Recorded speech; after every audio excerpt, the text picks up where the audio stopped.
देश की और दुनिया की तमाम एजेंसियां जो इस क्षेत्र में काम कर रही हैं वे इसको स्वीकार करती हैं कि उत्तर प्रदेश में बेहतर कार्य हुआ। लेकिन उस सब के बावजूद भी जो आरोप प्रत्यारोप आप लोग करते हैं, राजनीति करिए अपने मुद्दों पर, लेकिन यह कहना कि सरकार ने बंद कर दिया, यह दुष्प्रचार क्यों आप करते हैं? यह दुष्प्रचार है। बंद नहीं कर रही है सरकार, पेयरिंग कर रही है। 1 किलोमीटर के दायरे पे छात्र शिक्षक रेशियो को आपने देखा होगा, लखनऊ के एक विद्यालय में 29 शिक्षक, 23 कभी नहीं जाते थे। व्यवस्था की गई कि स्कूल में भेजो, स्कूल जाए, और उन शिक्षकों ने अपनी मेहनत से भी काम किया जिन्होंने 1,36,000 विद्यालयों को ऑपरेशन कायाकल्प के साथ जोड़ा। ये भी आखिर उन्हीं शिक्षकों के परिश्रम का परिणाम है। उन्हीं के द्वारा जो वहां पर लोगों को मार्गदर्शन किया गया, लोगों को लीड किया गया, स्थानीय नागरिकों को, परिणाम है उन्होंने बेहतर स्थिति में इसको आगे बढ़ाया। लेकिन पीडीए पाठशाला के नाम पे आप क्या पढ़ा रहे हैं? क्या बच्चों को पढ़ा रहे हैं? यही तो आपके संस्कार है। यानी जब सरदेव बाबू कल्याण सिंह जी प्रदेश के मुख्यमंत्री थे, उन्होंने नकल अध्यादेश लेके आए थे, नकल को प्रतिबंध लगाया था कि प्रदेश का युवा अच्छा होगा। आप आए, आपने कहा कि नहीं, नकल तो हमारा जन्म सिद्ध अधिकार है। पहचान का संकट खड़ा कर दिया था यूपी के नौजवानों के सामने। सरदेव बाबू कल्याण सिंह जी के समय में जब यहां पर पाठ्यक्रम का हिस्सा बनाया गया था कि नहीं, गौ से गमला भी होगा और गौ से गणेश भी पढ़ा दो, तो आपने कह दिया नहीं, गौ से गणेश नहीं होगा, ये तो सांप्रदायिक हैं। यानी भगवान को भी आपने सांप्रदायिक बना दिया। आपने कहा गौ से गधा सबसे अच्छा होगा। ये आप पढ़ा रहे थे, ये समाजवादी पार्टी कर रही थी, ये तो स्थिति थी आपकी, ये आप यही कर रहे थे। पांडे जी देखिए, आप लोग यही करते थे जी। और मैं इसीलिए कह रहा हूं, सोच का फर्क है, ये सोच का फर्क है। यह मत पढ़ाइए, अपनी राजनीतिक विकृति और इस विकृत सोच का शिकार उन मासूम बच्चों को मत बनाइए। आप तो मौन थे जब वो बच्चे इंसेफ्लाइटिस के शिकार होते थे। कौन लोग जिम्मेदार हैं? 50,000 बच्चों की मौत हुई है 40 वर्षों में, और इन 40 वर्षों में 4 बार समाजवादी पार्टी की सरकार थी। 4 बार समाजवादी पार्टी की सरकार थी। कौन लोग इसके लिए जिम्मेदार हैं? तब नहीं बोले थे। और मरने वाले बच्चे कौन थे?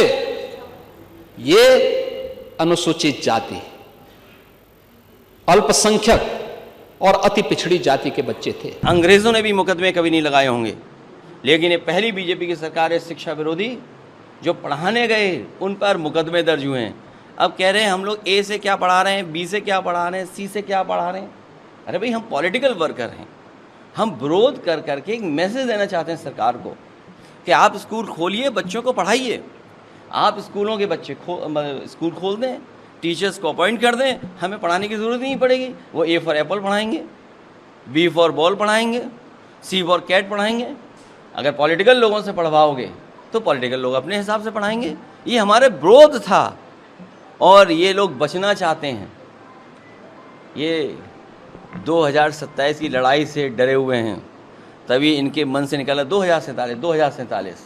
अरे 2047 तब पहुँचोगे तब 2027 पार करोगे। 2027 में पीडीए और उत्तर प्रदेश की जनता विकास और खुशहाली चाहती है, वो इनको 47 तक नहीं पहुँचने देगा। अब हम मुख्यमंत्री जी, उनके कैबिनेट के लोग उतने नहीं जिएंगे जितने हम जी चुके हैं। अगर आप उनकी उम्र हमारी उम्र देखें तो वो उतने नहीं हम लोग रहेंगे यहाँ पर जितने हम रह चुके हैं यहाँ पर। इसलिए अगर विज़न की बात करें तो हम पीछे मुड़ के देखें कि इन 9 सालों में इन्होंने क्या रास्ता अपनाया, और अगर इनका कोई विज़न होता तो आज 9 साल में जो काम किए इसको आगे बढ़ा करके 47 तक ले जाते तो हमारा विकसित उत्तर प्रदेश बनता। तो जब 9 साल का रिकॉर्ड ऐसा है कि जहाँ पर कोई विकास के रास्ते में जो चीज़ अच्छी होगी वो सरकार ख़राब कर देगी। रिवर फ्रंट बना, वर्ल्ड क्लास रिवर फ्रंट बना, JP-NIC बना, एक लीडर के लिए और लीडर को समर्पित म्यूजियम और जेपीएनआईसी बना, वो बर्बाद कर दिया इन्होंने। मेट्रो कब शुरू कर रहे हैं? 8 साल बाद, 9 साल बाद। सोचिए 9 साल बाद मेट्रो शुरू कर रहे हैं और मुख्यमंत्री जी अपनी मेट्रो भूल गए। सोचिए कैसे मुख्यमंत्री का विज़न है कि जो दूसरों की मेट्रो बना रहे हैं अपनी मेट्रो भूल गए। लखनऊ की मेट्रो क्योंकि समाजवादियों ने बनाई, या कानपुर की बनाई, आगरा की बनाई, नोएडा, ग्रेटर नोएडा की बनाई, दिल्ली को जोड़ने वाली नोएडा बनाई। समाजवादियों के काम तो चल रहे हैं, लेकिन बताइए प्रधानमंत्री जी की मेट्रो नहीं चलने दी इन्होंने। जो बनारस में मेट्रो बननी थी वो इन्होंने रोकी मुख्यमंत्री जी ने, और अपनी ही मेट्रो भूल गए। सोचिए आप कैसे विज़न है इनका। सोचिए आप एम्स में बन गए लेकिन इलाज नहीं होता है, मेडिकल कॉलेज खड़े हैं लेकिन जो मानक हैं उसके हिसाब से कितना स्टाफ ये तैयार किए हैं। अब सोचिए इनकी सरकार का विज़न तो ऐसा है कि सांड 3rd फ्लोर 4th फ्लोर पर चढ़ जा रहा है। सोचिए आप इनकी सरकार का विज़न देखिए कि सांड 3rd फ्लोर 4th फ्लोर चढ़ रहा है। सांड अस्पताल में जाकर के दवाइयों का रजिस्टर या मरीजों का जो रिकॉर्ड है वो खा जा रहा है। तेंदुआ पकड़ नहीं पा रहे, तेंदुए से लोगों की जान जा रही है। कुत्ते मार रहे हैं लोगों को। सुनने में आया कि नोएडा सबसे प्रॉस्परस जगह है, सबसे ज़्यादा डॉग्स ने अटैक अगर कहीं किया लोगों को या काटा है तो वो नोएडा में काटा है। सोचिए आप, ये तो इनका विकास है। और जब सबसे ज़्यादा सरकार की ज़रूरत थी बाढ़ में मदद की तो नहीं कर पाए। 20,000 करोड़ से ज़्यादा खर्च किया प्रयागराज में पैसा, बाढ़ आ गई वहाँ पर। लखनऊ कल ही रात में पानी भर गया। अब तो जांच इस बात की भी करनी चाहिए वो संस्था कौन है जो नंबर 3 पे पहुंचा रही है यूपी के लखनऊ को विकास पे। इसकी जांच करने की बहुत ज़रूरत है। ये संस्थाएं कहाँ की फर्जी हैं जो ये बताती हैं कि आप सबसे साफ़ सुथरे शहर हैं।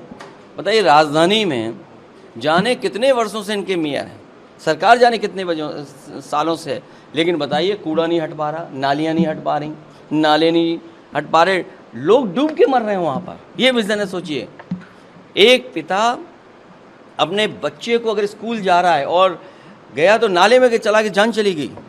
अभी मुख्यमंत्री जी के ही अपने गोरखपुर में एक बेटी की जान चली गई। सोचिए वो तस्वीर देखिए, पिता भाग रहा है लेकर के अपनी बेटी को कि शायद बच जाए जान, लेकिन नहीं बचा पाया पिता। ये हालत है उत्तर प्रदेश की। सोचिए इलाज मिलना संभव नहीं है, दवाइयाँ नहीं हैं, पढ़ाई नहीं है, नौकरी नहीं है, रोज़गार नहीं है। ये इनका विज़न है। इसीलिए 24 घंटे जगा रहे। रात में जगता कौन है बताइए आप? ताज्जुब तो इस बात का है, ये बीजेपी के लोग रात में जगने वाले लोग हैं। यही इनका विज़न है। आपने सर पीडीए पाठशाला की बात करी सर, उसमें भी सीएम ने ये बात कही थी कि जी फॉर गणेश हमारी सरकार पढ़ाती थी तो इन्होंने जी फॉर गधा पढ़ा। नहीं, जी फॉर गधा नहीं पढ़ा, जो जैसा पढ़ता है वही बोलता है। ये मुख्यमंत्री जी खुद ही कह रहे थे जी फॉर गधा पढ़ा रहे हैं, ये हमारे शब्द नहीं हैं। मैंने आपसे कहा कि हम पॉलिटिकल वर्कर हैं, पॉलिटिकल पार्टी के लोग हैं। हम एक पॉलिटिकल मैसेज देने के लिए पढ़ा रहे हैं कि स्कूल खोले जाएं, स्कूल शुरू किए जाएं। आप स्कूल शुरू कर दीजिए, टीचर अपॉइंट कर दीजिए, प्रिंसिपल अपॉइंट कर दीजिए। आप क्यों नहीं अपॉइंट कर रहे हैं? स्कूल क्यों नहीं खोल रहे हैं? ये सरकार धोखा दे रही है। ये बचना चाहती है सरकार, ये पढ़ाई गरीबों की छीनना चाहती है। ये बाबा साहब भीमराव अम्बेडकर जी के संविधान के तहत जो हमें अधिकार मिला है पढ़ाई का, उस पढ़ाई को छीनने की साजिश है। समाजवादी लोग कभी कामयाब नहीं होने देंगे। हमारा आंदोलन भी चलेगा और सरकार बनेगी तो जो ये स्कूल बने हैं इससे बेहतर गरीबों के स्कूल बनाने का काम समाजवादी सरकार में होगा।